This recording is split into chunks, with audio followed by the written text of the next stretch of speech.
آپ علیہ السلام نے فرمایا جو جمعے کے دن سورہ کہف پڑھ لے گا،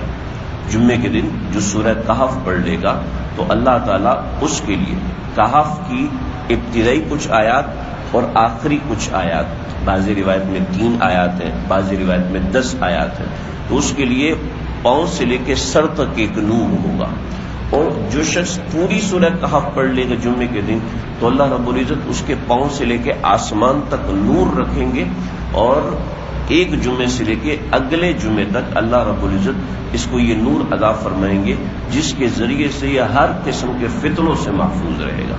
فتنے کا مطلب ہے کوئی بہت بڑی تکلیف، کوئی بہت بڑا ایکسیڈنٹ، کوئی بہت بڑی چوری اور ڈکیتی۔ امید ہے اللہ تعالیٰ اس سورت کی برکت سے اللہ حفاظت فرمائے۔ میرے ایک ساتھی مجھے ملے،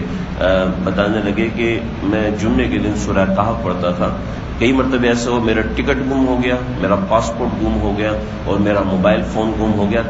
تب حج کے درمیان، اور اسی درمیان یہ چیزیں مجھے مل گئیں۔ سمجھ میں آتا ہے کہ سورہ کہف کی برکت سے اللہ رب العزت نے مجھے ان بڑی حادثوں اور بڑی مصیبتوں سے محفوظ کر لیا۔ 16ویں پارے میں سورہ کہف، کوشش کریں کہ جمعے کے روز، رمضان کے مہینے میں عادت پڑ جائے تو بقیہ دنوں میں عادت رہتی ہے، جمعے کے روز جو سورہ کہف پڑھ لیتا ہے اللہ رب العزت اس کی فتنہ دجال سے حفاظت فرماتے ہیں۔ حضرت علی سے یہ روایت منقول ہے، آپ صلی اللہ علیہ وسلم نے فرمایا کہ جو جمعے کے دن سورہ کہف پڑھ لے گا اگلے 8 دن تک اگر دجال بھی آ گیا تو اللہ اس کو اس فتنے سے بھی محفوظ رکھیں گے۔